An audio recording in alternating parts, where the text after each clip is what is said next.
discussing mainly, we're going over chapter 2 of the Balanis textbook, and the second chapter is mainly focused on the different parameters of the antenna.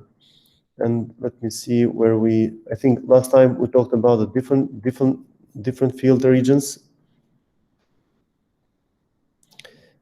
We talked about that we have a reactive near field, radiating near field, and we have also the far field region.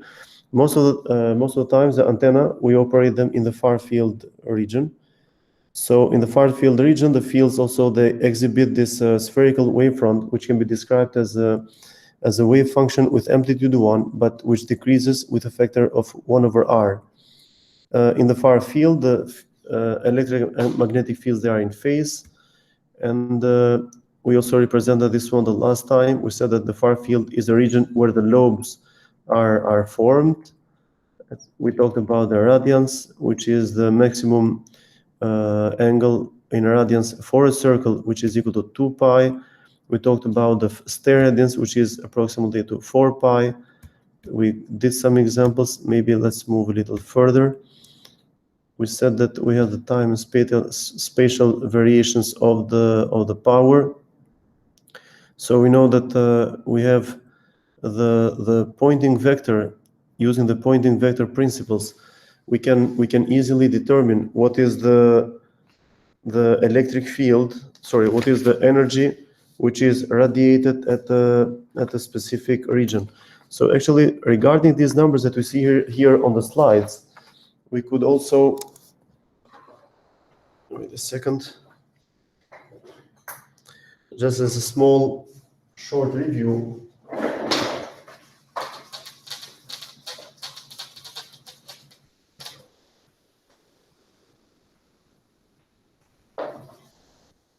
Let's assume, for example, if we have an antenna, I'm going to switch to the camera only.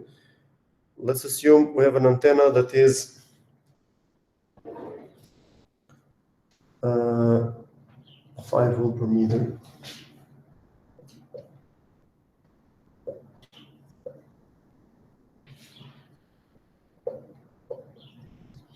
Just as a short reminder, stop presenting, so probably you can pin. So let's assume that at an antenna and having a field, an electric field, which is measurable at 5 volt per meter, the parameters that we may want to calculate could be the power density or the radiation density. And the power density, given these parameters, it can be, it is simply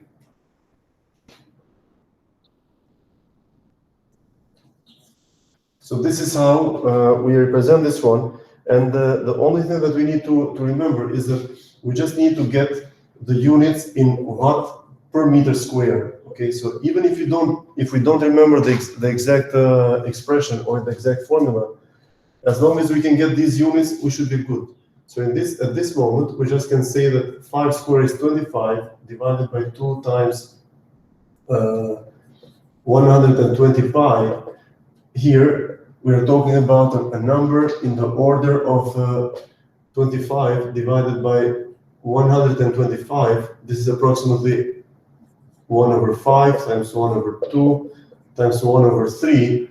So this is approximately 0.3 divided by 10. This is around 0.03 watt per meter square. Okay, approximate values, of course.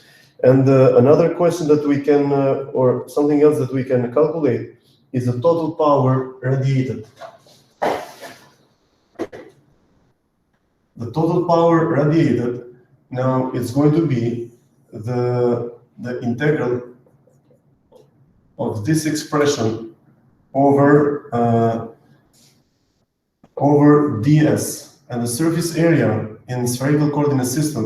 This is equal to, so we can write here just the 0.03 times the r squared d theta. We have also, actually we can simply multiply this one by 4 pi r squared. That's all which is going to be relevant. But this, we have sine theta d phi. Or once we integrate all of this, this is going to be here a double integral of 4 pi r squared. This will be the result. So from here, r squared, the distance is 100.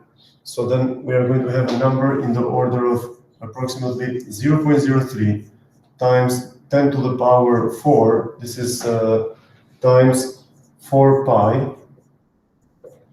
And then I think this is all. And the numbers that will come out, it will be something in the order of, I have here 4.2 kilowatt.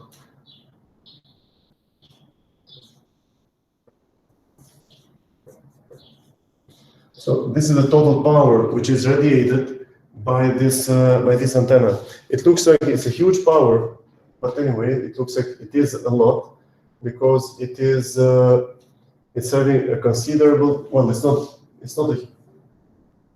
very large actually. Okay, so because we've mentioned before that the strength of a cell phone of the electric field which is needed to communicate using a cell phone, it is approximately in this order. And for sure, the antennas are not always within a distance of 100 meters. So let me repeat myself, or let me correct myself. This is not one of the largest possible powers that an antenna can produce or can radiate out.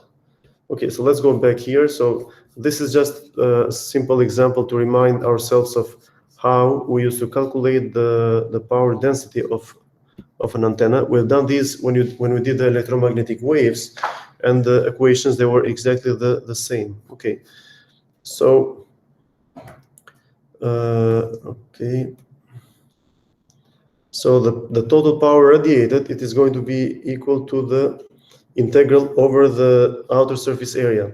If the symmetry is purely spherical symmetry, we simply multiply by 4 pi r squared. But the radiated power is not always as nice as this example that we had on the board. Sometimes the radiated power they have a certain directivity, but I think these slides we can pass this a little faster because we probably covered this the last time.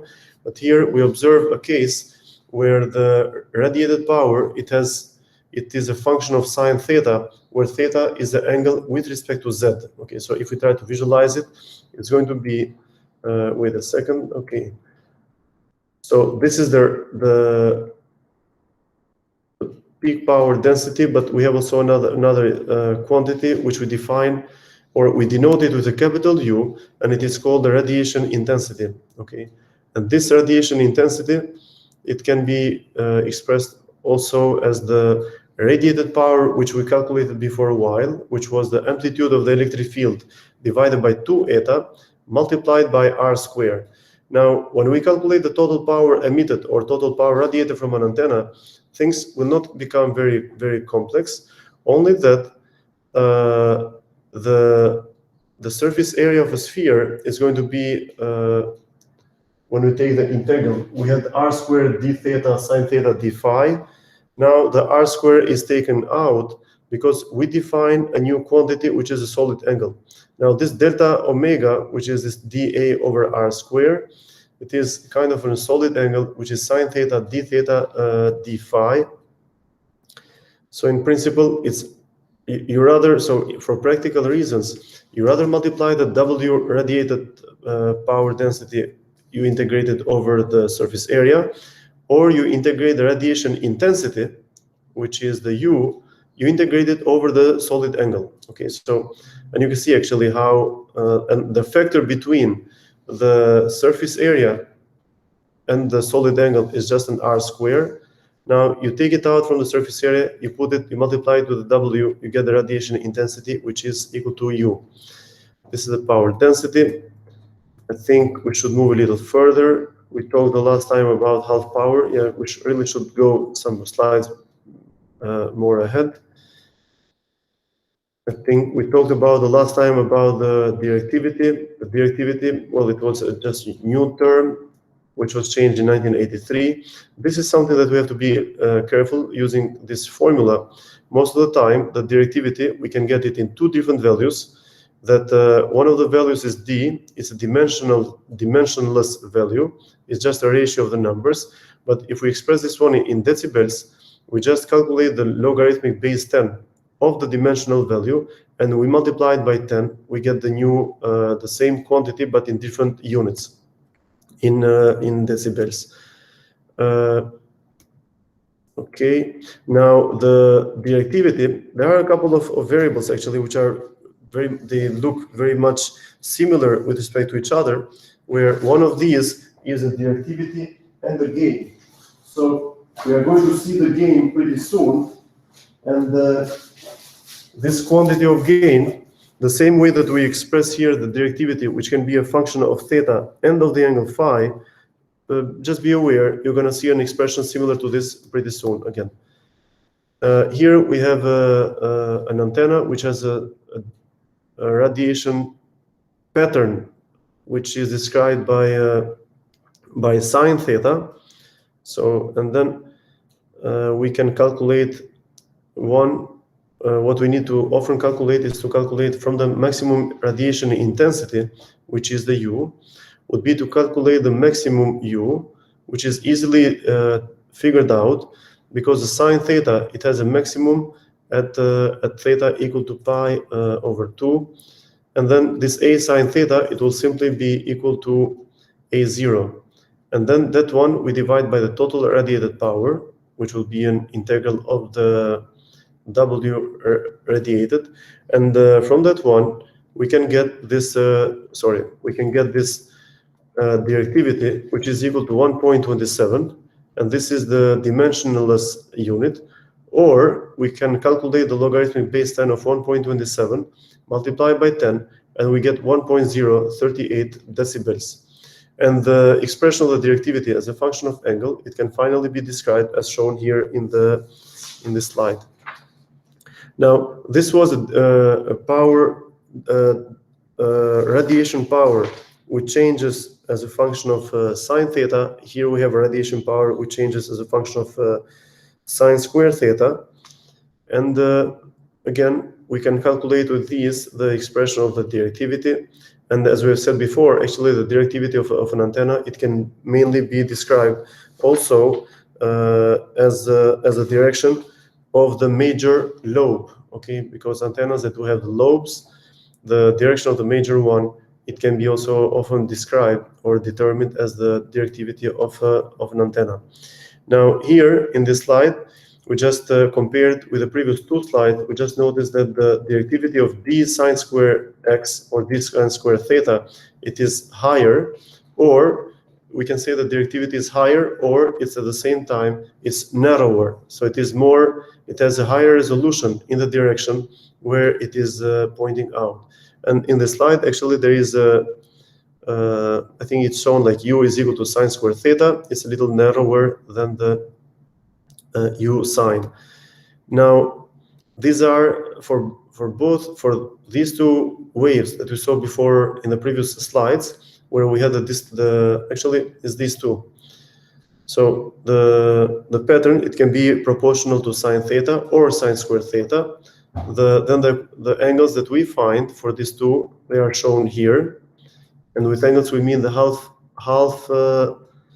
power bandwidth, HPBW. As a summary, actually here we see three different waves with radiation intensity U, which is equal to A0, then A0 sine theta, A0 sine square theta, A0 sine cube theta.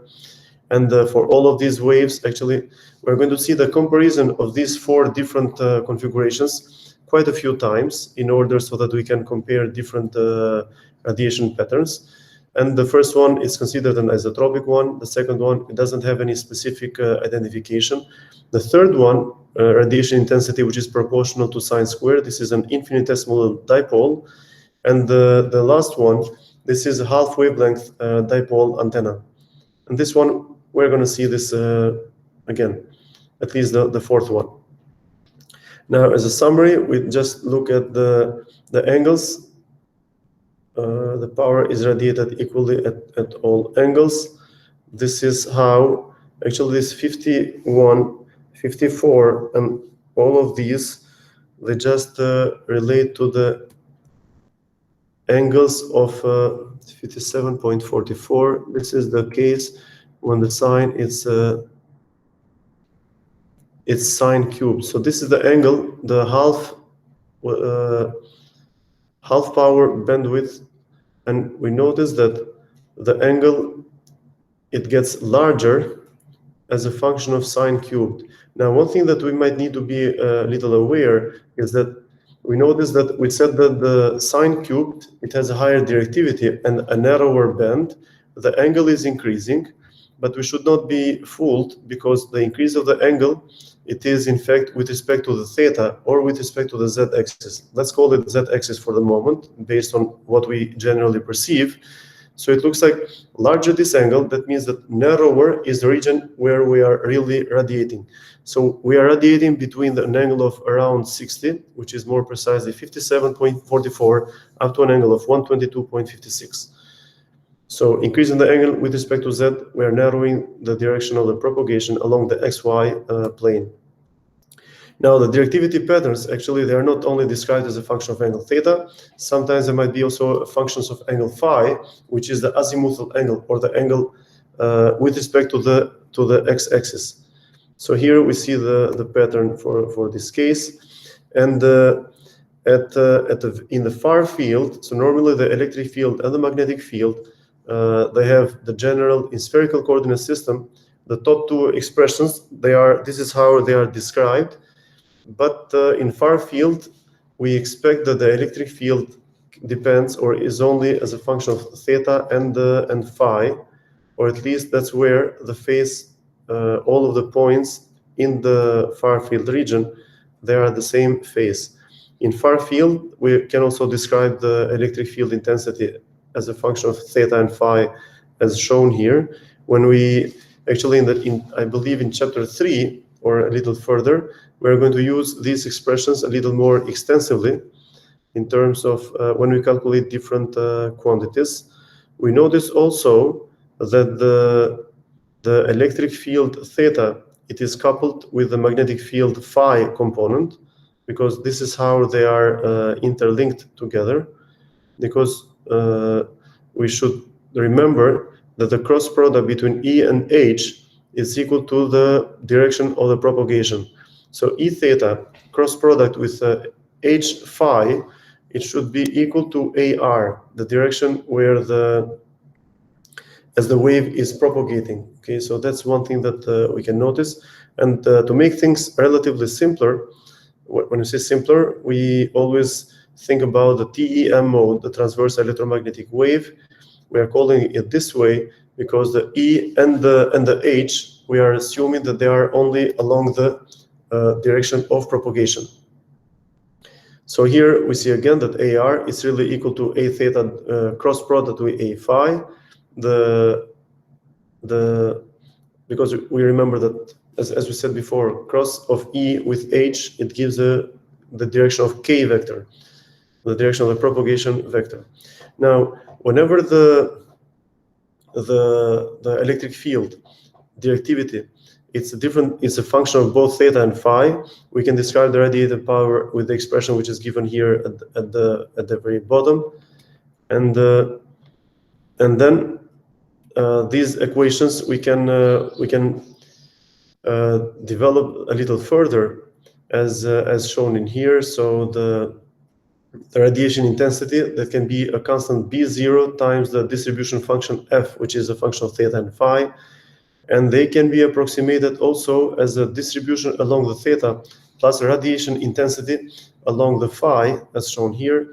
Again, we can derive the equation 2.19. And as a summary, after considering that the radiation intensity is not always only as a function of angle theta, but also of phi, we can obtain these equations that we see here in this slide. Now, when we solve the examples, things will become more clear for sure. But now, let's see here. In this slide, we just you just can have a look at equation 5a and 5b, in principle, you can easily distinguish that the radiated power, if we multiply it with r squared, we get the intensity, and the numbers should be exactly the same, because in 5a, we are integrating over the whole surface area. In the second case, in 5b, we are integrating over the solid angle. Okay. Now, I think this is what we were discussing. So again, actually, these slides, there is a little bit of repetition between these slides, where we are still expressing that the directivity is d theta plus d phi. Again, not much information. So now we have not discussed the polarization yet, but we're going to talk more in length regarding the polarization. But here we see that the expression of the directivity in decibels, it can be described as a number just by adding the directivity of theta, directivity of phi. Again, this expression, we've seen it before, but we just want to express that the directivity in decibels is not simply logarithmic 10 d theta times 10, but it's logarithmic 10 of d theta plus d phi times 10.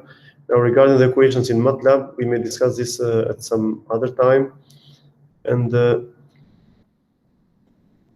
lower limit in theta input parameters. Okay, so modified directivity. The directivity, in fact, we have several slides here, and chapter 2 puts a lot of emphasis, at least at this stage. But this we're going to repeat this again in the future chapters, so that's why we might skip some aspects a little faster than the others. Now, regarding the different directional patterns that can be generated from an antenna, we can have symmetrical pattern and non-symmetrical. And now, symmetrical versus non-symmetrical, it's something that you can visualize it this way. So if you look from the top of z-axis, you look down to the xy plane, you might see a circle versus we could see an ellipse. Okay, so if you look at the top, the projection of xy plane for symmetrical pattern, it will project a pure circle. And I think if we look carefully, we can distinguish this angle theta 1r with theta 2r. Sometimes they are not equal to each other. Now, regarding the expression of the directivity, solving the main aspect is here that solving the equations, when we integrate several expressions, solving them analytically is not always possible. So for this, we can use some approximations. The most common used approximations is Krauss approximation and Thai-Pereira. Now, these two expressions, they are, some of them is doing a better job at some specific domain, and the other approximation, it does a better job at some other domain, but we're going to talk about this one. And again, this is still directivity, which can be described as the ratio of 4 pi divided by these angles theta 1r and theta 2r. And actually at the bottom, so actually this, here we have a new, let me see, let's go back. Here we have actually a new, kind of a new expression, which is a beam solid angle approximation. A beam solid angle approximation, it is like a product between theta 1 and theta 2. And solid angle is in fact a solid angle which is distributed over a two-dimensional space, so it can cover two orthogonal directions. It will be theta and phi. And but here we're just assuming that this beam solid angle approximation, it can be described as a product of theta 1r times theta 2r. And again, this d0, in the bottom expressions, we have the directivity of the d0 given as a function when the angles are radians. In the second expression, notice we see that conversion of 180 divided by pi is just an expression of directivity when we use the radians. Okay, so the half power beam width, when we report these values, we can report them both in radians or degrees. I mean, this is something which is clear. Now, here we have the approximation of the expression given by Tai and Pereira to determine the directivity. In fact, for several antennas, actually, so far we said that we had antennas that had a radiating pattern, which was just a constant, where the radiating pattern, which was a constant times sine theta, constant times sine squared times cosine squared. All of this, we'll see those in a table. I think it's a little later. Sorry. Okay. Oh, it's right here. Okay. So what we can observe here is that. Wait a second. Small n. Okay. Let's do this slowly. So here we had the expressions for the directivity. And again, this will become a little clearer once we do some examples together. But here we have one example where the radiation intensity U, it is given as a function of cosine to the power 4. And this cosine to the power 4, we are also assuming that the radiation exists only in the upper part. Okay, we don't have a back lobe, or we don't have a minor lobe at the opposite direction with respect to the major lobe. Often we expect that back lobe to be there and also some minor lobes, but for the moment let's assume this kind of distribution. And given this radiation intensity, we can find the total radiated power using the integral of the radiation intensity. The total radiation power, what we get is a factor of 2 pi over 5 times B0. And now we can observe, in fact, that the half power beam width, this is equal to 2 times 32 degrees, because this is cosine theta. It's going to be 32.76. But just for a moment, how we can determine this is that this is cosine to the power 4. Cosine to the power 4 theta. Whenever cosine to the power 4 is equal to 1 over 2, we can see 1 over 2 is 0.5. If we, that makes a 0 actually.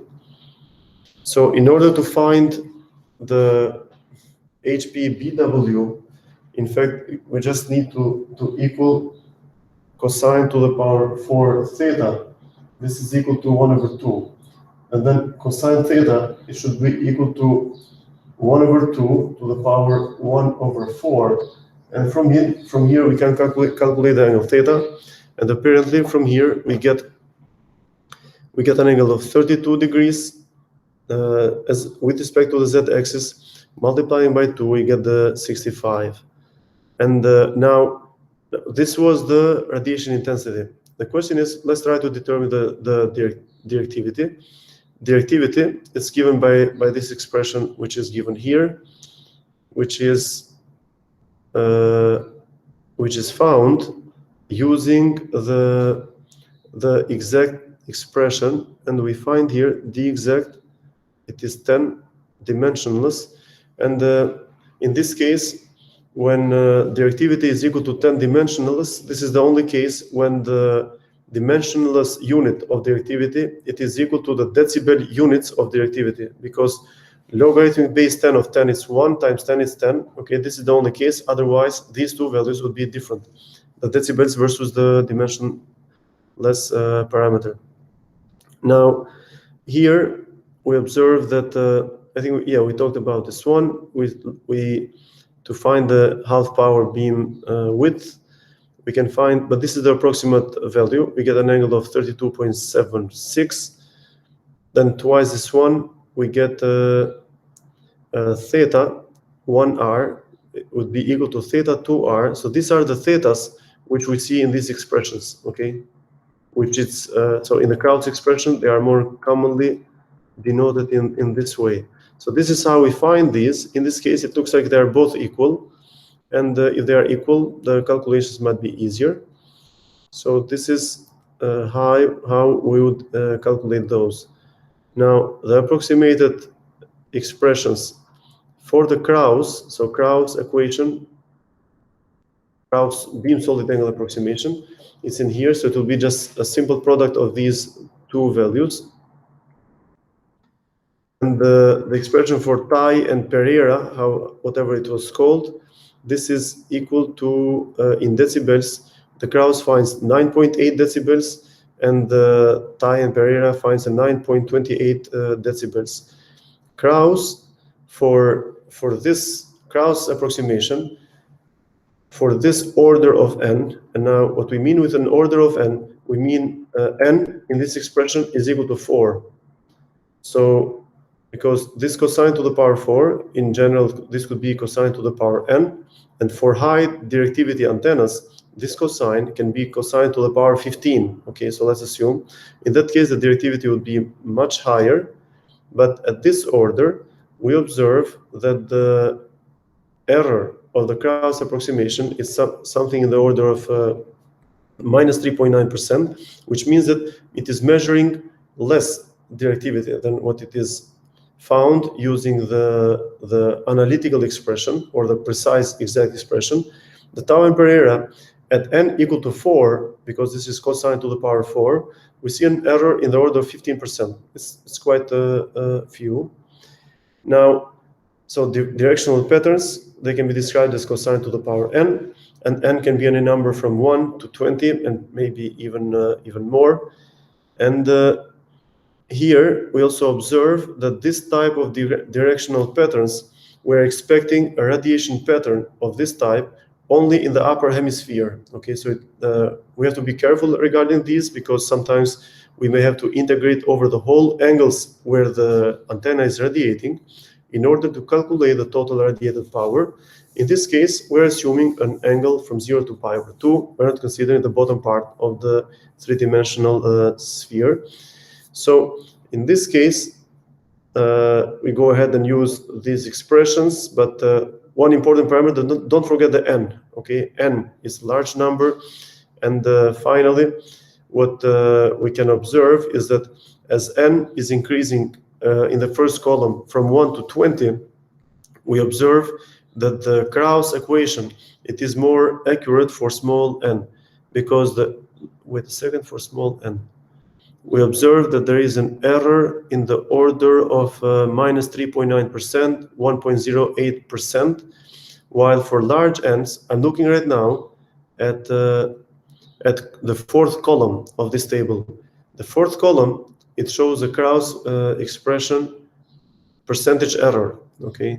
And the Tai and Pereira, it gets, for small values of n, we see that if we look at on the column on the very right side, the solid angle approximation given by the equation of Tai and Pereira, we see an error which changes from, apparently, most of the time, they provide a smaller value for the directivity than what is exactly. Okay, so that's why we can see that in the fourth column and in the sixth column, we predominantly see an evaluation which is less than the exact directivity, except the case when the Krauss percentage of error is all positive. So if we see, if n is larger than 5, 6 to 20, we observe that the value of the directivity, it is shown more than what the exact value is. And actually, we can compare this one also looking at column 2 and column 3. We see that the 14 exact value, it's smaller than the Krauss approximation, which is 14.13. A 16 value found precisely, it gives a value of 16.39. One thing which I'm not sure actually why the textbook is doing this. The textbook is using a value of n which is 11.28. I don't know if it is a typo. 11.28. They could have picked a real number, and n actually doesn't have to be an integer. Maybe they just picked up the number like that to show that things change like this. And let's move again. So just here we just see how the different approximations perform when compared with the precise value of the equations. And here we have again directivity D0, which is, let's go back here for a moment. this is n goes from 0. Well, 0 would mean that it is a constant value, okay? Because cosine to the power 0 would be 1, and that would be the very first case, or omnidirectional antenna. But now this is a little exaggerated because it goes to n equal to 450. At least exaggerated with respect to what we've seen so far.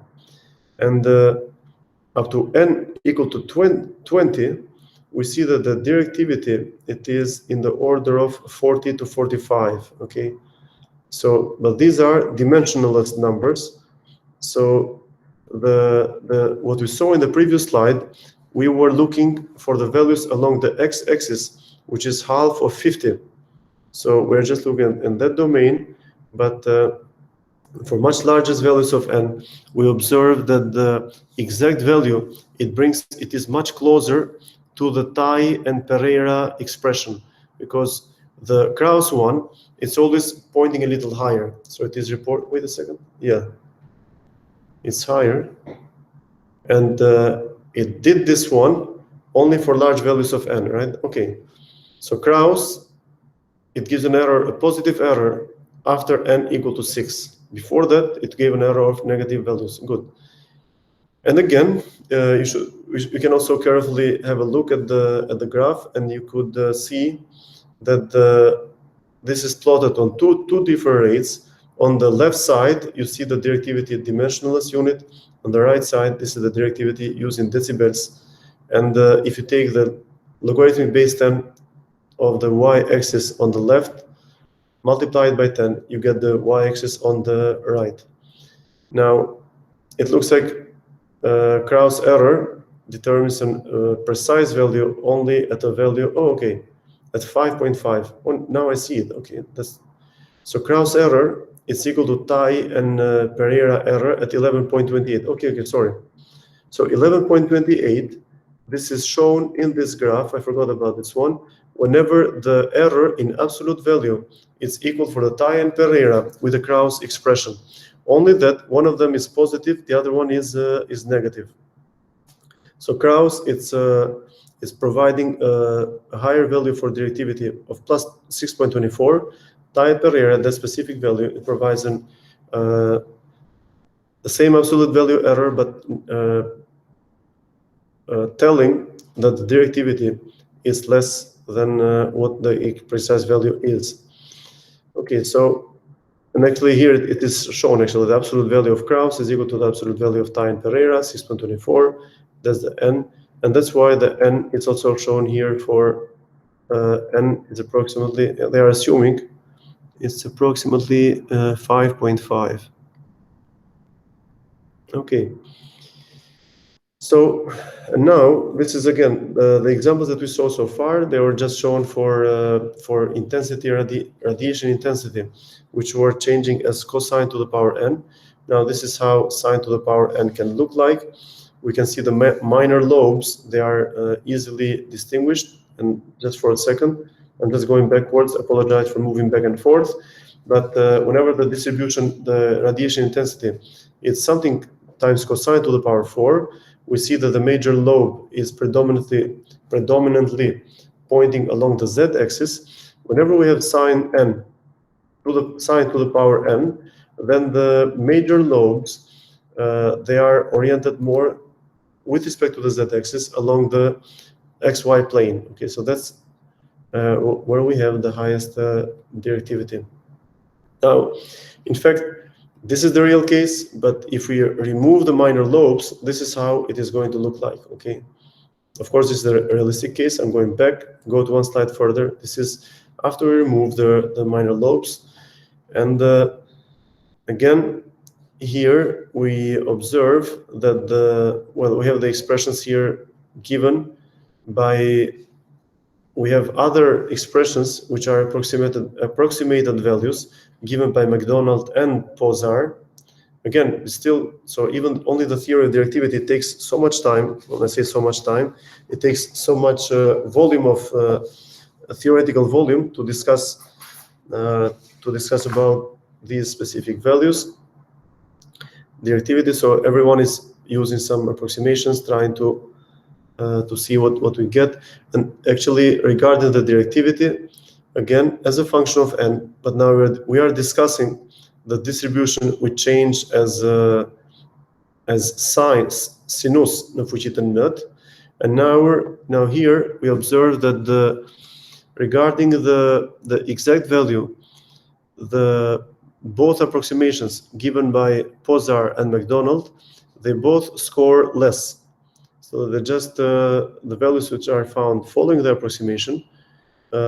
Approximations always provide some values which are less than the exact value. So if you are ever going to calculate, let's say, the directivity of some antenna, if you use these approximations, you might always think that, okay, I found a directivity of around dimensionless value in the order of 14, but most probably the exact value is slightly higher, okay? And I believe if you draw a straight line here between, if you put in the monitor, we can easily notice that there is a straight line which is joining two values of 10 on both sides of the y-axis, the right side and the left side. Now here we have another example. Given an antenna with omnidirectional pattern, and it has a half peak beam width at 90.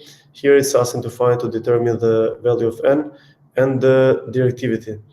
Now, to find the value of n, it's relatively easy because a half power beam width equal to 90. This means that with respect to the z-axis, we are obtaining the half power at an angle of 45, and an angle of 45 is equal to 1 when n is equal to 2, okay? And yeah, this is the exact value. We can determine also the directivity. Directivity is equal to, so once we know the n equal to 2, that means that the sine, this is a wave which is sine square angle theta. Once we know this 2, that's how we can use, we have an expression at hand, and we can calculate the peer radiated power, which is shown here at the bottom part of the slide, where we are integrating the sine n, which is 2 in this case, times the solid angle. The solid angle, it is sine theta d theta d phi, okay? So solid angle is just a measure of angle which is unitless, but it is defined. So imagine if you have a funnel and you are looking through the funnel, so you're using through a small hole, and you are observing an angle which is independent of the radius. So you're just looking at so you are providing to yourself an aperture, and you can create a solid angle which allows you to look at larger areas as the radius or as the distance is continuously increasing. Okay, and then okay, so for this sine square equation, the exact expression is 1.70. Dimensional unit is 1.5, decibels 1.76. McDonald approximation gives a value of 1.48 and 1.7 decibels. The Pozar approximation and the expressions of Pozar and McDonald approximation, they were given 4 or 5 slides before. And we can again see that directivity is for Pozar, it's 1.5 and versus 1.8 in decibels. So Pozar is given a larger value than McDonald, which means that, but wait a second, at this case, which one is closer? 1.71. So McDonald, it's 1.71, exact 1.76. The difference is 0.05. The other one, I cannot subtract this one, 0.04. Okay, so Pozar is better than. Pozar is doing a better job than the McDonald. But then, based on these values that we see here, it looks like we are at the very beginning of this graph. So n on the x-axis, n goes from 0 to 450, and it looks like for very small values of n, wait a second, Pozar is giving a larger value, but for large values of n, no, it's the same, right? Pozar here in this graph it is reporting higher values than McDonald. Okay, so no, it looks like the pattern is always the same. Posar approximation, it gives larger values than McDonald, and this is also the case here. Yes, it is. Oh, okay, for a moment I thought at small values of n they were switched, but no, it is.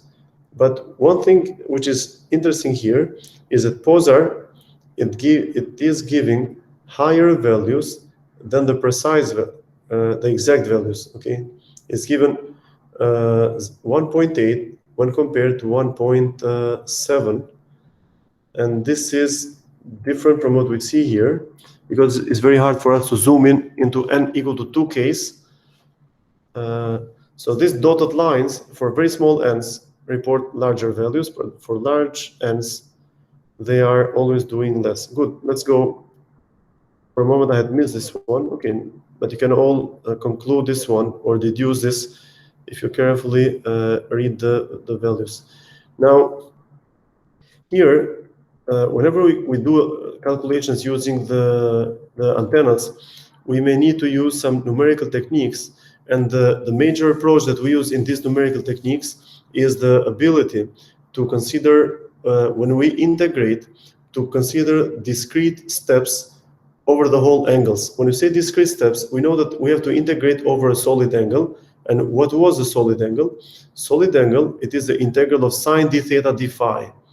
But what we can do here is that we don't integrate, let's say, from 0 to pi over 2. So if we have these types of antenna, or at least these theoretical antenna distributions, which do not have minor lobes, okay, so let's keep them aside for a moment, we may need to integrate over a narrower angle. So let's assume that we are going to integrate over an angle of 60 degrees. And what we can do, of course, it's a huge approximation. We can divide the 60 degree by steps of 6 degrees. So you have 10 different values to calculate, and we need to add these values, okay? It is an approximation, we are aware of that, but if you can write this in an Excel sheet, an angle of 60 degrees, you can also calculate this one using separations of 1 degree. You can calculate all of these, you can add them together. And of course, we all know that by decreasing the angle theta, when we are using numerical techniques, we should get better values. Of course, there are some extreme cases. When I say extreme cases, you have taken numerical analysis, and always when we do numerical techniques or numerical approaches, we have the precision error and the truncation error. They compete with respect to each other. So if you remember what we have done from numerical techniques, you might observe that the error, as we are decreasing the delta theta, where delta theta is the angle, in this case, it could be 1 degree, 0.1 degree. But if you go like 0.001 degree, the error in percentage, initially it does decrease, but after some point, the precision error picks up and the error increases, which means that there is some specific domain or specific critical value in the use of the step angle where the error keeps decreasing and then blows up, increasing again. But I believe you do remember this, but for practical reasons, as much as I think any calculations that we can do, because we use the numerical techniques just to run away from very high computational power, okay? So most of the time, we might be in this regime. Now, these are the approaches that we can use in numerical techniques. This is how we can divide a specific angle. So if you have an angle of theta I, we know that angle theta is an angle from 0 to pi, not 0 de infinite Elliot. The angle phi is from 0 to 2 pi, or from 0 to... And we can fragmentize or divide into n equal angles, the angle theta in n different values, or the angle phi by m different values. And the angles at each time, they can be expressed, given by this equation 2.38 and 2.39. And then when we are going to integrate to calculate for the radiated power, these are the expressions that we are going to obtain. And one thing which is well, that we have to be aware of, or to have a look at, is that in this case the angular distribution of the antenna, we wish for it to be described as a multiplication between the G phi and the F theta. Okay, it's not always the case that we can, well, theoretically it's always possible for us actually to describe a distribution as a product of two angles. But imagine for a moment if we have a distribution which looks like this: cosine theta plus phi. Okay, so this one, it cannot be easily described as G, it stands for phi, as G phi times F theta. So it's not always easy to do this, but whenever it is possible to completely describe the directivity of with respect to two different angles, if we can describe this one as multiplication of these two, it is easy to use these numerical techniques as shown in here. So if the radiation pattern is equal to this, this is how we can determine the radiation power. And let's see for a moment. Yeah, this is G phi. So G phi, we'll have to integrate G phi with respect to delta phi, which in principle is just the summation of, let's say, if you divide an angle in 10 different values, we have to sum over G, the function G, over 10 different angles. Similar thing will be done also for the other angle theta. Only that in angle theta, we have to multiply the function f of theta with sine theta, because we never forget that the solid angle in itself, it includes sine theta, d theta, and also d phi. But this is something that you know very well from your previous courses. Now, again, this is how the numerical techniques that can be used. I think a lot of these expressions, we can simply go over an example. And this is trying to visualize how we can digitize the pattern where the angle theta is going to change. We see that we have a delta theta I, which is changing from the z-axis, increasing the angle as we are approaching to the x-axis. And we see also that the fragmentization of the angle phi, or delta phi j, it can be described as we're going from the x-axis to the y-axis. So we are moving on the horizontal plane. Now here we have an antenna which has a function, a radiation intensity, which is changing as a function of theta and as a function of phi, sine theta, sine square phi. So this is apparently the G theta. Wait a second, what was G? G was phi. So G of phi, it is sine square, and F is just sine. So this is the radiation intensity, and we can calculate the approximation value of the radiating power by actually evaluating all of this function at 18 different levels. So apparently, if you are using m equal to 18 and angle theta is 180, apparently we have used an angle of 10 degrees each time, and actually it's at the approximately at the bottom of the slide. We can see that delta theta and delta phi is both equal to 10 degrees. Then if we substitute all of the values here, and for this one actually it's not that difficult, you can simply use some XZ expression. And one thing that we can observe here is that it looks like it's symmetric because the angle theta is multiplied with the sine theta, which appears in the solid angle expression, and sine phi square, it's the remains sine phi square. The radiation power, this is what we get. So total radiation, we need it because we are going to divide the radiation intensity. It's also written here actually, but the directivity, it's always equal to 4 pi times the maximum radiation intensity, which is Umax, which in this case, Umax is easy. Umax is just, you set the maximum value is B0, okay? Because we know that the maximum value of theta, sine theta is 1, but the maximum value of sine square phi is 1. So Umax is B0. So it's easy. This is 4 pi times B0 divided by the complete radiated power. The complete radiated power, using the approximate expression that we used in the previous slide, we get B0 divided by 4, pi squared divided by 4. And finally, we get the activity of 5 dimensionless unit 7.1 decibels. Okay, here now there is another technique. When you use the numerical techniques, it's just a different way how we can calculate the angles. It's just where we calculate the delta theta. We can measure them from 0 to 18, or we can measure the reference in the middle. Now, here, what could be worth is just checking whether the numbers are approximate or they're the same or not. So let's compare here. We see that the exact value, wait a second, the approximated value, it is 5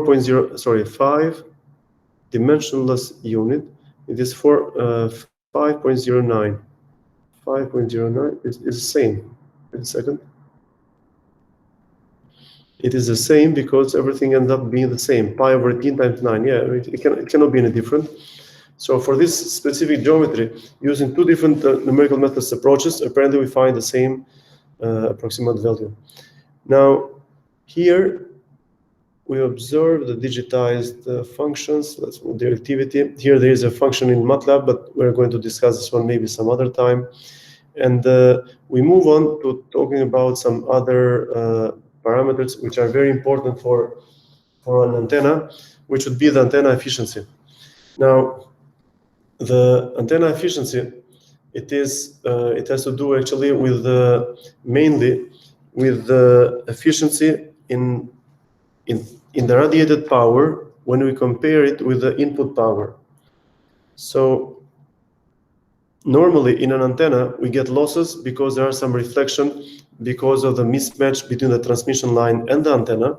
I think in the previous sessions we discussed the cases where we considered the way how the signal is transmitted through a transmission line, where we said that we could even have standing waves in the region of the transmission line just before they meet with the antenna, because in this figure we can see that whenever we see this thick line, that's the region of the antenna. Before that, it is the transmission line which is bringing the disturbance. Let me call it, I'm calling it right now as a disturbance, or which is the signal which is forwarded from the antenna source through the transmission line to the third component, which is the antenna itself. So losses are because of the reflection, because of mismatch of the impedances, and there are also losses which are the normal conduction and dielectrics losses. This one is I square R losses. Now, so all of these losses, there are reflection, conduction, dielectric losses.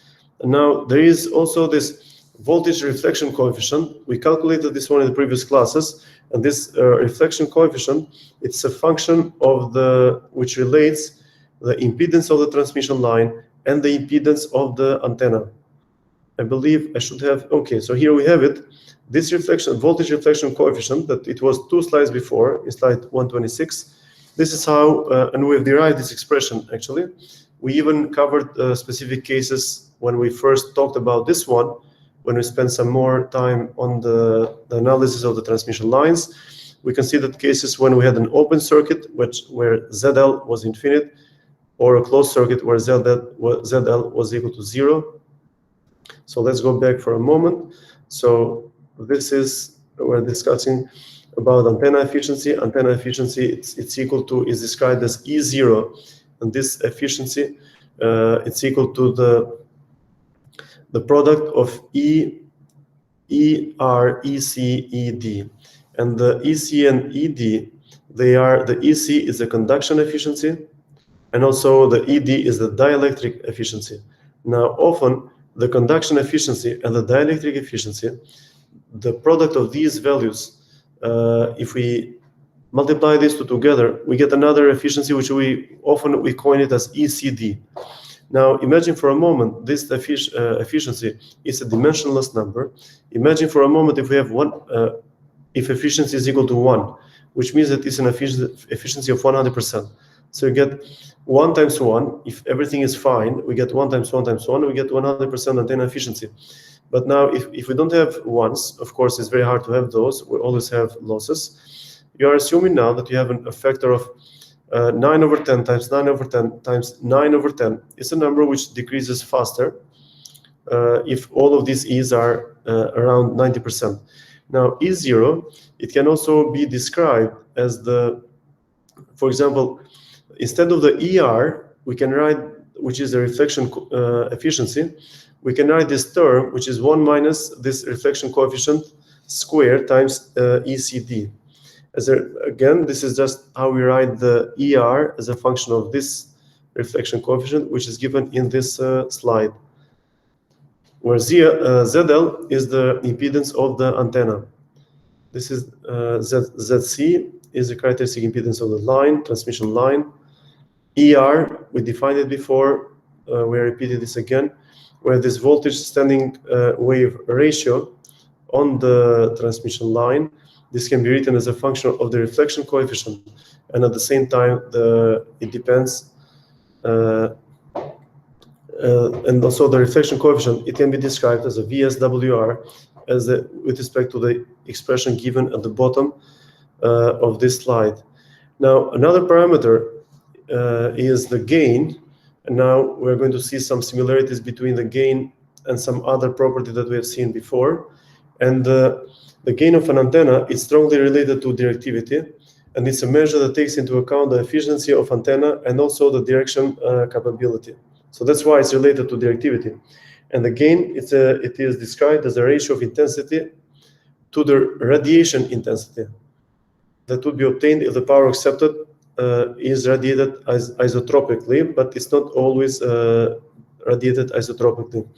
The radiation intensity corresponding to the isotropic radiated power is equal to the accepted input power by the antenna divided by 4 pi. So, and this input power, this is actually so we see here the radiation power is always equal to the efficiency times input power. If the efficiency, EC and ED, are 100%, that means that all the power which is accepted by the antenna through the transmission line will efficiently be radiated out, okay? Because if you see here, we don't have this reflectivity efficiency, because reflectivity efficiency, it relates the power that is coming from the transmission line to the antenna. At that moment, the power which is brought through the transmission line multiplied by some efficiency factor, we find the power input at the antenna.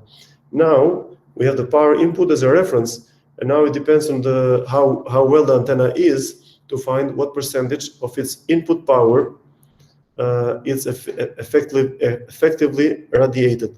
So just as a reminder, here you have 3 efficiencies: ER, EC, ED. ER, it relates to the point where it passes from transmission line to antenna. Once you get that, forget what you had before. It's an old story. Now you have to make sure that you have to construct a good antenna to increase the ratio between the radiated power to the input power. That's why here we have one less efficiency factor. The gain, so as we said before, in words as an expression, the gain is equal to the radiation intensity divided by total input accepted power. Of course, we want this one to be as close to 1 as possible. And now the gain, it is very strongly expressed as a function. It's related to the directivity as shown here. We have also another term which we use, the relative gain. Relative gain, it is the ratio of the power gain in a given direction to the power gain of a reference antenna. Now, these reference antennas, they are traditional antennas, which could be dipole antennas, horn antennas, or some other antennas whose gain can be calculated, okay? So, I mean, we set up some types of antennas which are used as references, and then we compare the other antennas with respect to these. Now, we wish that the reference antenna, it's a lossless isotropic source, okay? Of course, we wish to be lossless for reasons which are obvious, but also it is good to compare things with an isotropic source. Again, here we just see that the radiated power is equal to the efficiency times the input power. So here we don't have much information, but here we observe again the relationship between the gain and the directivity relation. Again, directivity, we've seen several examples regarding that one. And in order to find the gain, we just need to multiply it with the efficiency factor or radiation efficiency. And actually, since it is related with the antenna, the ECE and the ED, we call it radiation efficiency because that's what the antenna is doing. It's trying to radiate power out of the antenna, to radiate it away. And then we have also the expressions for the gain, which can be described as a function of, there can be a dimensionless factor, and they can also be described in decibels. So again, you can have a look at, you can try to remember these formula of the efficiency times directivity, then we calculate log 10. Now, because of the properties of logarithms, we can, the gain, it can be expressed as 10 log 10 of the efficiency plus 10 times logarithmic base 10 of the directivity. So this is just something related to the property of logarithms for sure. And now, in this book, actually, there are a couple of two different gains. One is the normal gain, and one is the realized gain, which takes into account the, let's say, the reflection losses. Okay, so we said that we may not really, the gain, we may forget with the reflection coefficient, which was the part which is counting for the losses or inverse gain. So a high loss, that means low gain. That's why I'm using inverse. It's not maybe the most correct mathematical expression, but it's that's what I wanted to mean. I just want to say there are the opposite effects. Here we can also define a gain, which also takes into account also some losses which happen because of the reflection. Because as we saw here, we said that we don't care about the reflection. We're just using the principle, the losses here, but we have also the realized gain. So after some point, we have the input power to the antenna, we have the radiated power, but sometimes it's good to go back and to remember how much we lost at the entrance of the antenna. Now, we have this realized gain. Realized gain, it is, again, it's equal. So this is how these are related. We have the ER, it comes up again because we said that we're going to take it into account. And it is important because the realized gain, in principle, it relates the radiated power with the initial, let's say, the radiated power with the antenna total efficiency. And the antenna total efficiency, it is going to include the quality of a good match between the transmission line and the antenna and a good antenna components. Now, here we see some expressions which we have seen before to directivity. We see them again at the gains, and the gains apparently it's equal to the G theta plus G phi, and the gain it is described as shown in here. If you remember the directivity before, it was expressed as 4 pi times U max divided by the radiated power. This was what equation 2.250 used to look before for the directivity.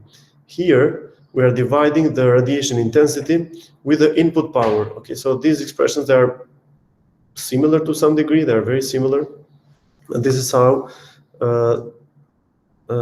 we describe those.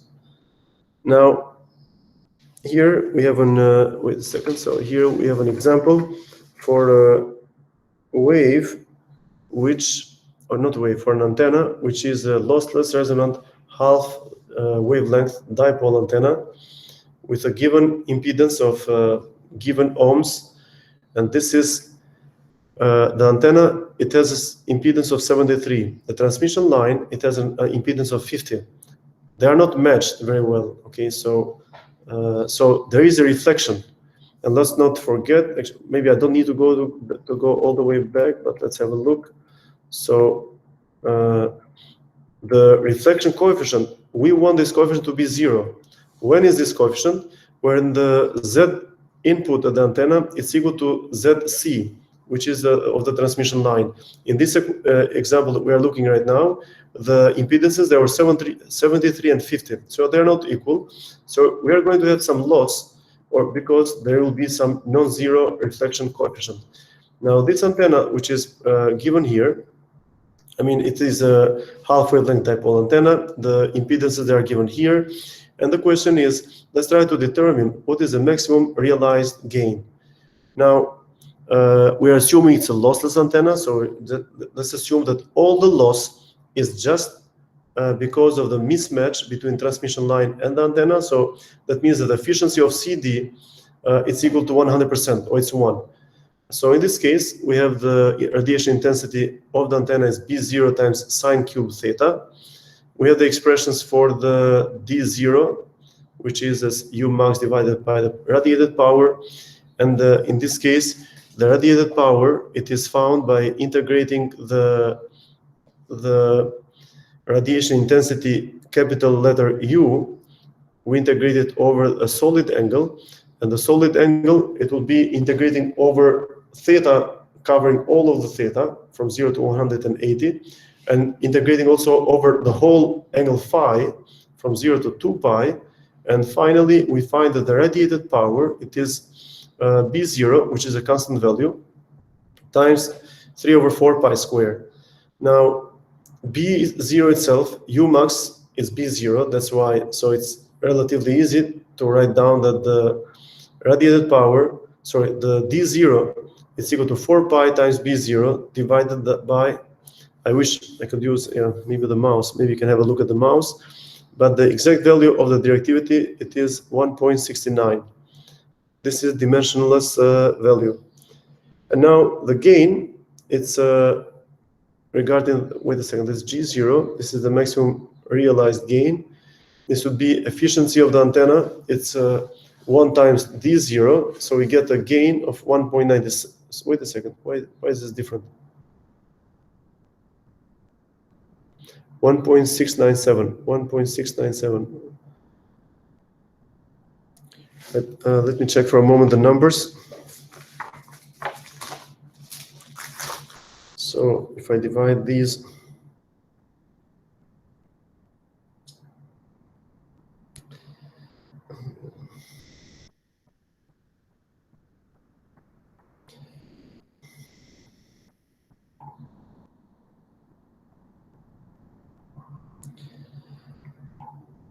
who can help me here also? Wait a second. So here is 16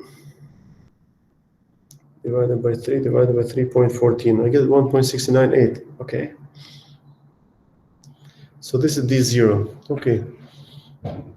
Then the gain, I wonder, probably this is a mistake in the slides. So 1.697, it is, let me calculate here logarithm base 10 of 1.697.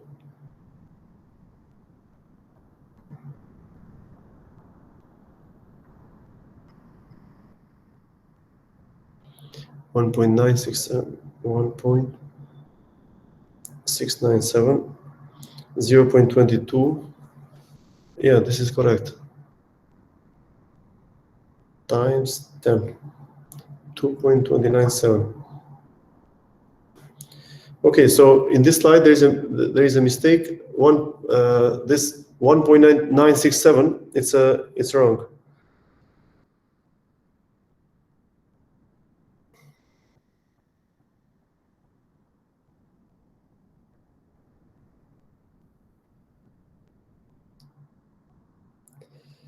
Okay, so then efficiently this is okay. So then this is the gain of the antenna, but then we have to calculate also the efficiency because of the reflection coefficient.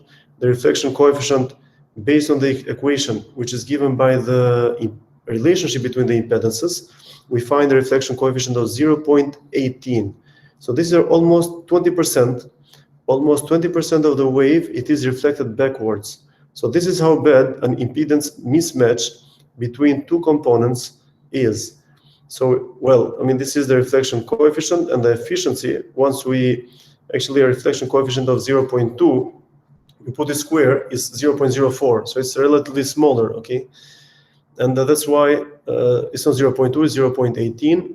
Square is 0.035, so it's less than 4%. So it looks like the efficiency of the antenna, because of the reflection, it is 3.5% away from a perfect impedance match. So that means that efficiency is 96.5%. So in this case, we multiply all the efficiencies. So because of the reflection from 100% is now to 0.96, we multiply these, and we find that the real gain, it is, what is this? Wait a second, so I have E0, this is equal to 0.96, okay. We have also 1. And the gain, it is equal to, yeah, so the gain is 1.638 when compared to 1.697. So the difference between the gain and the directivity, it is changing in the second digit after the comma, 1.697, 1.638. So we are losing 97 minus 38. So we are losing few hundred thousands anyway. So in decibels, we are going down from 2.2 to 2.1, more or less. So this is how we can calculate the, let's say, the gain parameter. So the expressions are here. I mean, this was just an example. We can also work with numbers again and again. Now, this was the gain. Now, other important beam antenna parameters, there will be the beam efficiency and the beam bandwidth. So the antenna bandwidth. And with the beam efficiency, this in fact is expressed as a function of, it's a ratio between the power transmitted within a certain cone with angle theta 1 to the power transmitted or the power received by the antenna. Now, if the angle theta 1 is choosing as the angle between the first null or minimum, then the beam efficiency will indicate the amount of power in the major lobe compared to the total power. So we know what the first null is. The first null is the angle where the major lobe ends. So if you have the major lobes, this major lobes is between 2 times the first null angle. Okay, this is in radians or degrees. So for this angle, we just find the beam efficiency, which in this case would be the power radiated in the major lobe divided with all the power radiated through all of the lobes, including also the minor lobes, where the minor lobes is anything other than the major one, which it would be the minor ones on the side lobes and also the back lobe. A very high beam efficiency between the nulls and the minima. Usually it's in the order of more than 90%. And this is very important for antennas that can be used in astronomy, in radars, and other applications where the signals can be very weak. Now, so beam efficiency, this is how this is described. The ratio between, so let's assume that angle theta, if you notice in this ratio, the denominator, it is integrated over the whole solid angle, okay? But the numerator, it's integrating over an angle theta 1, okay? So it's calculating the energy, sorry, the radiated energy only over some limited angle. So theta 1 is not equal to pi. Bandwidth is the antenna. Now, the bandwidth of the antenna is considered traditionally, we know, I mean, it might be intuitive for many in this class to perceive what bandwidth is, but we may also go over the full definition, which is the range of frequencies within which the performance of an antenna with respect to some characteristics conforms to a specific standard. Say it in a simpler way, it could be the range of frequencies over an antenna that an antenna operates with, okay? And bandwidth can be considered the range of frequencies on either side of the center frequency, okay? Usually the resonant frequency of the dipole, where the antenna characteristics such as the input impedance pattern, radiation pattern, beam width, polarization, side lobe level, gain, beam direction. I mean, when all of these values are within acceptable value. So let's say it this way. So if we have an antenna that it has a specific polarization, at some specific, for some specific frequencies, the polarization does not preserve its fundamental characteristic. Okay, so we could have a half wavelength lossless antenna, and it is expected that these types of antenna have polarization of some specific angle. If for certain range of frequencies that polarization direction it is preserved, this frequency is within the bandwidth. Okay, but for some, let's say, if we stay away from the resonant frequencies of the antenna, and the polarization pattern is not what is traditionally expected, then we don't consider this frequency within the bandwidth. So we are out of the bandwidth. And of course, being further from some, let's say it this way, it's very hard to have the same polarization, expected polarization, for the whole range of the frequencies. So that's since it is difficult, we might expect to have sometimes a narrower range within some orders of magnitude of frequency, where the expected pattern, radiation pattern, the expected beam width, the expected input impedance is between the levels that traditionally are used. Now, we can have broadband antennas. In these antennas, the bandwidth is expressed as a ratio of the upper to the lower frequencies of an acceptable operation.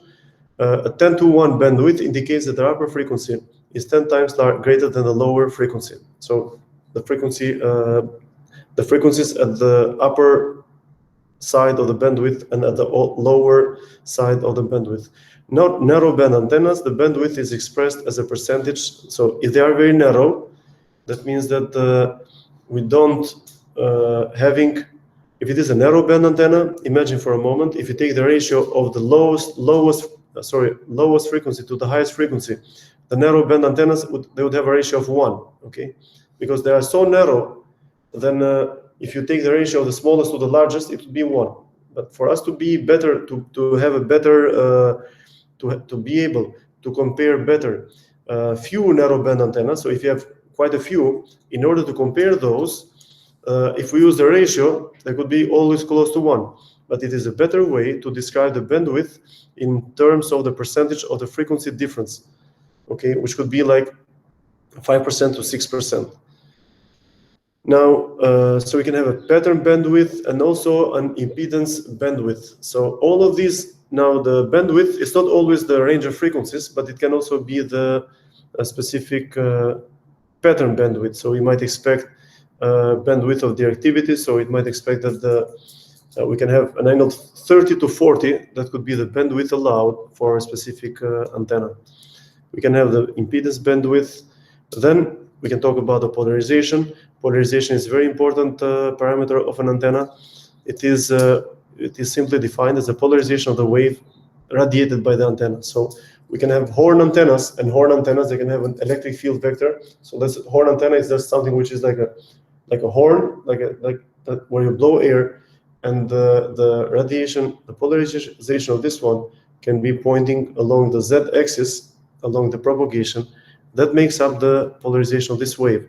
When the direction is not stated, the polarization is taken to be the polarization in the direction of the maximum gain. Okay, so if you have a maximum gain, we just look at the polarization of the electric wave in that electromagnetic wave in that direction.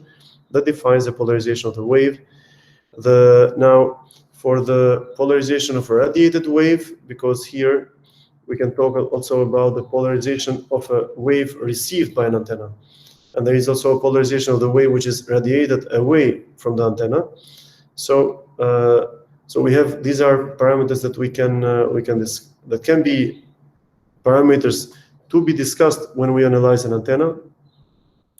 And for example, the polarization of the radiated wave is a polarization of the plane wave, which is used to represent the radiated wave. But it's intuitive also.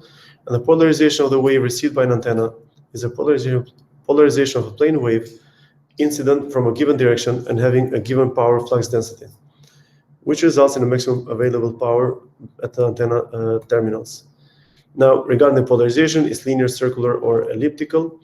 Linear, I think it's clear for us to know when it is a linear. That is when the tip of the electric field, it constructs a line as the wave is propagating. Circular, it's one when the projections along the x and y, they are equal. And the elliptical is when the projection along the x-axis and y-axis are not equal to each other, so we get an elliptical wave. Now, elliptical and circular waves, as long as they are not linear, they can be clockwise or counterclockwise, and clockwise, they're also called right-hand rule, right hand, counterclockwise is left hand, so clockwise, if it's coming toward us, it's going to be left hand, I believe, right? Counterclockwise, depends how we see it.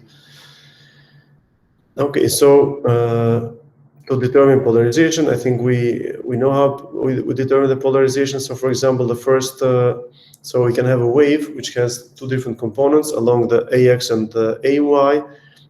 We set them at z equal to 0, and we change time. But it's good to change the time. So, if these waves are described as a function of cosine omega t, we just change omega t by a factor of 4. So, this angle omega t, we can put it pi over 2, then we can put it pi, then 3 pi over 2, and then 2 pi. And then as we change it within one period, we have to observe how the electric field vector is rotating, and that can help us to determine whether this is clockwise or counterclockwise. Linear polarization, I think we talked about this one, how this is possible. Maybe we don't need to spend a lot of minutes on this one. It's a one component or two components with the phase difference, which is in the order of pi. So you can have you can have the linear polarization at a specific angle where the x and the y, they are completely off in phase by 1 pi, sorry. This is linear polarization, different configurations that can be possible. Circular, I think we can pass this one. We can also pass this one. So now it's an issue of both change in phase, but also change in the magnitude of the projection along the x-axis or y-axis. Now, these are some discussions regarding the polarizations. So, for example, here we have a wave which has a projection along the AX and the AY, and this one constitutes a linear wave. Sorry, linear polarization, not a linear wave. Sorry, it's a linear wave because the x component and the y component, they are going to oscillate with time, but the ratio will always remain the same. Here we see a different wave where we can see that the original components, the projection. So this is a phasor, okay? Let's not forget that this is a phasor. If this is a phasor, we observe that there is a phase difference between the x component and the y component by j. And this j, it is described as a e to the power j pi over 2. This is really in the second line here in this slide. We can really notice the phase difference. And this is how we can let me see. So the EX is equal to 2 times cosine omega t plus kz. Okay. The EY, it is minus 2 sine omega t plus kz. In this case, what we do, we go back to the suggestions. I mean, this is too far probably. We can choose z equal to 0 to make things easier. So you see here 0.4. Then we go back here where we found the EX and the EY. Wait a second. I don't see is this the second case? Yeah.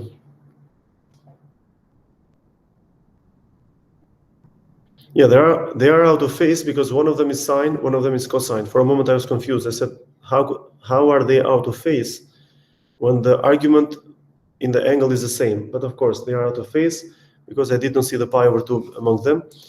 But one is sine, the other one is cosine. And one of them, you can judge them by the minus sign that they have. You can also try to find which one is leading the other. Now, this is the amplitude. We try to find the angle phi. This is minus omega t. And those components, since they are both equal to 2, the amplitude is the same. But what you can do is that you can you can insert 4 time, like 4 omega. So if you set z equal to 0, this will be 2 cosine omega t. The other one is going to be minus 2 sine omega t. So as you increase omega t, if you put it pi over 4, that means that cosine pi over 4, it will be, who can help me here? It's going to be a positive number. And then sine will be a negative number. So then, okay, so this will be clockwise, right? So this is easily distinguished to some degree. You see we follow in blue line, because the EY is going to be positive, sorry, negative, EX is positive. So in this case, this wave would be circularly polarized clockwise. Sense of rotation, polarization. Okay, for polarization, we have some important factor, which is the polarization loss factor.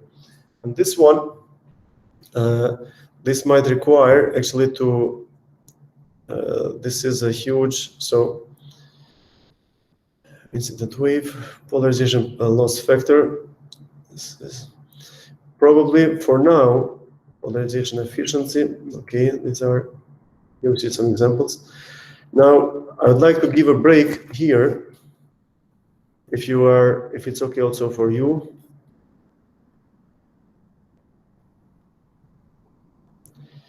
You are presenting.